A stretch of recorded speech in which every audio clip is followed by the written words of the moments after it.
Good evening. My name is Nikhila. I'm a dental student. My information about Islam is really less. Whatever I know is because of my friends. My question is, I've read this poster. They say that music and dance is not accepted in Islam. Why is that? I mean, you cannot say it's generally also you can listen to music or singing or dance or whatever.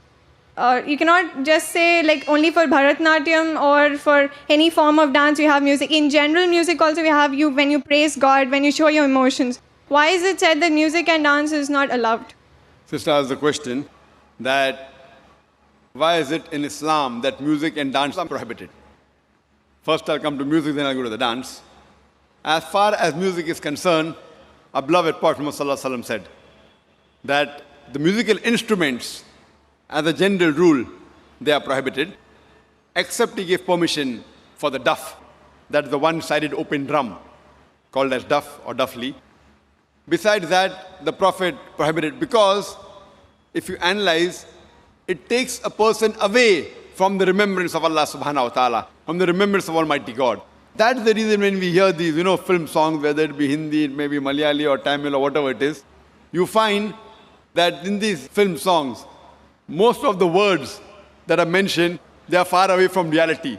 The hero tells the heroine, "Main tumhare chand tod ke leke aunga, main tumhare sitare tod ke leke aunga, I'll get the moon for you, I'll get the star for you."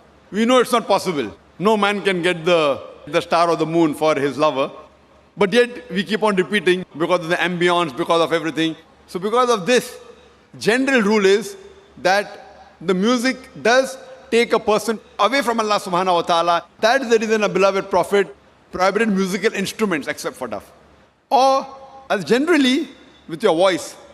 For example, when a person recites the Quran. If he recites the Quran, his voice is good, that's permitted. Because that takes a person towards Allah subhanahu wa ta'ala. The musical instruments along in the background do create a different ambience. Otherwise, singing per se, it is mubah, optional, as long as the words of the song, they take you towards your Creator Allah subhanahu wa ta'ala. If the words of the song take you away from Allah subhanahu wa ta'ala, even that type of song is prohibited. Now come to the second part. Why is dancing prohibited? There is no verse in the Quran or no hadith that I know of which says dancing per se is haram. But normally, because people dance, whereas you Bharatnatyam. Now you're doing Bharatnatyam on the stage and thousands are watching you. So normally in terms of the hijab reason, we wouldn't like to expose our ladies, our mothers, our sisters, our daughters on the stage and thousands of people looking at them. So any profession in which the body is used as a show, as to entertain the people, it is prohibited.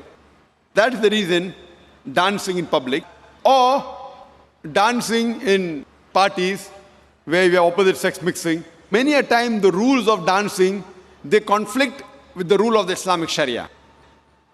Normally when you have a dance, you have pairs, male and female, and most of these pairs, that the girlfriend, boyfriend, and you dance in front of other people. So because it breaks the system of Islamic hijab, that's the reason per se it is prohibited, because it goes against the system of hijab. So you have to realize that many a time when you dance in public, you go out for parties and you move around. Otherwise, with you and your wife, you can do what you want as long as it doesn't go against the Sharia. Alone in closed doors, husband and wife, what they want to do, as long as it doesn't go against the rules of the Quran and Sahih Hadith, there's no problem. But because most of the time dancing exploits the body, it includes singing, dancing, you go on the stage and other people are watching, so it breaks the rules of Sharia, of the hijab. And you can hear my video cassette, Women's Rights in Islam, Modernizing Outdated, which speaks in detail.